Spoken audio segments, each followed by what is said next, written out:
61. Al-Mumit, the taker of life, the destroyer, the bringer of death, the inflictor of death.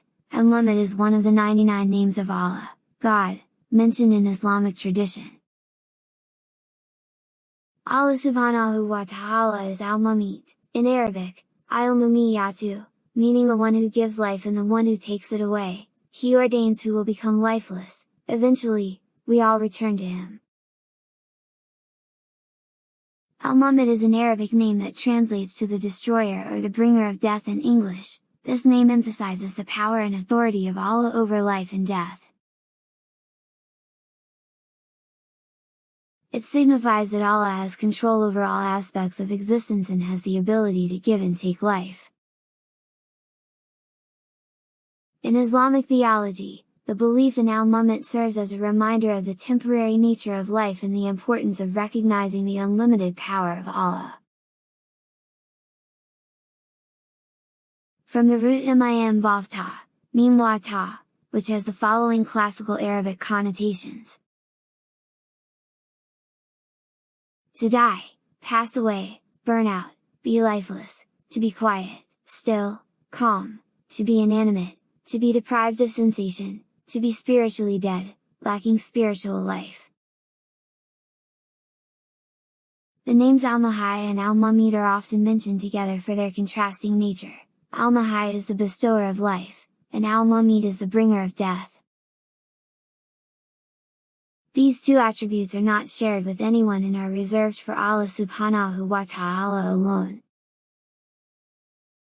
Al-Muhayy and Al-Mumit are necessary as they bring balance to all things. If we lived as if we were immortal, we would be more likely overtaken by the temptations of this world with fear of no consequences. But the knowledge of our mortality softens many emotions and balances us out. We should have no reason to fear death. Death is a gift to the believer. Because of this constraint, we rush to do good, seek Allah's forgiveness, and offer our daily prayers.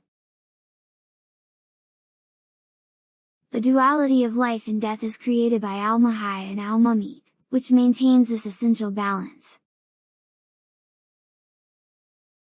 And the worldly life is not but amusement and diversion, but the home of the hereafter is best for those who fear Allah, so will you not reason?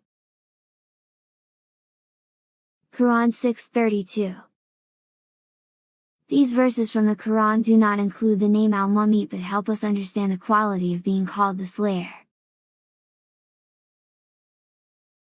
Abdallah Amr reported God's messenger as saying, "The gift to a believer is death," i.e., death is the means by which he gains an introduction to the delights of paradise.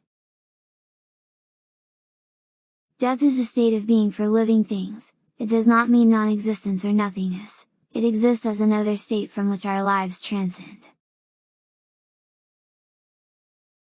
Some scholars have commented on how we live many lives. But they are all connected, one continuous life compartmentalized into distinct phases.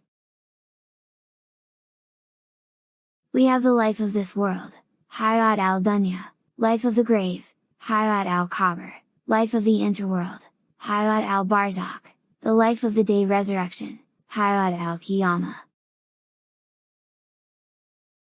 And the final destination, the life of the hereafter, Hayat al-Akhirah.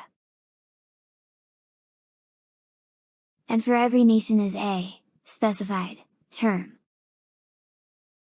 So when their time has come, they will not remain behind an hour, nor will they precede it. Quran 7:34. Abdullah Amr is reported, "I heard Allah's messenger, as saying, Allah ordained the measures, of quality, of the creation 50,000 years. Before he created the heavens and the earth, as his throne was upon water. His is the dominion of the heavens and earth, he gives life and causes death, and he is over all things competent." Quran 57-2. Narrated on Anas bin Malik, the Prophet said, "None of you should wish for death because of a calamity befalling him, but if he has to wish for death,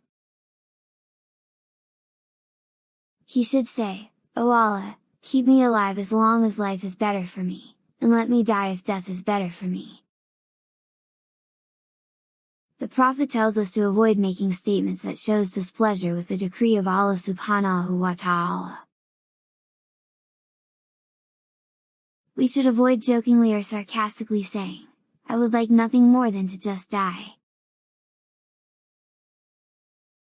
Instead, we are told of the rewards that are offered to the believer who is patient when tragedy strikes. Those who are patient for the sake of Allah in anticipation of receiving His mercy and blessings will be rewarded. He gives life and causes death, and to Him you will be returned. Quran 10:56.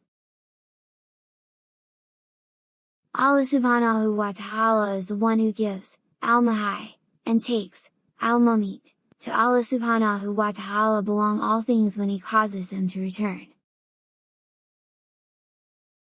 He is retrieving what was rightfully His. In the name and the named, it mentions how the human body is made from a combination of flesh and soul. The flesh is visible, the soul is not. The body is temporal, whereas the soul is eternal. The book provides a useful conceptualization. The soul with its body is like a merchant who buys and sells goods, making gains and losses. When the soul parts from the body, it's like the business which no longer serves its owner. When we die, we are left with whatever profit or debt we have incurred. In the grave, we wait for the day of judgment, either bankrupt or rich. Indeed, Allah, alone, has knowledge of the hour and sends down the rain and knows what is in the wombs. And no soul perceives what it will earn tomorrow, and no soul perceives in what land it will die. Indeed, Allah is knowing and acquainted. Quran 31:34. Usama bin Zaid, may Allah be pleased with him, reported, a daughter of the Prophet sent a message to him that her son was at his last breath and requested him to come to her. The messenger of Allah sent back the informer saying, "To Allah belongs what He takes and what He gives, and everything has a limited period, in this world. So ask her to endure patiently, and expect the reward of Allah." Abu Ayyub al-Ansari narrated that the Messenger of Allah said, "Whoever says 10 times, reciting the dua below, it is for him equal to freeing 4 slaves among the offspring of Ismail." None has the right to be worshipped but Allah alone, who has no partner. His is the dominion and His is the praise. He brings life and He causes death, and He is able to do all things. In Tafsir, Al-Mumit is understood as the one who brings death or the one who causes life to cease. It highlights the power and authority of Allah over life and death. The Quran mentions in several verses that it is Allah who gives life and causes death. For example, in Surah Al-Mulk, 67-2, it states, "It is He who created death and life to test you, as to, which of you is best indeed, and He is the exalted in might, the forgiving." Al-Mumit also signifies that Allah has the ability to end or destroy anything He wills. It is a reflection of the concept of divine justice and the ultimate authority of Allah over His creation. This name does not imply any malevolence, but rather serves as a reminder of the transient nature of life and the need for humans to lead righteous lives as they will be held accountable for their actions.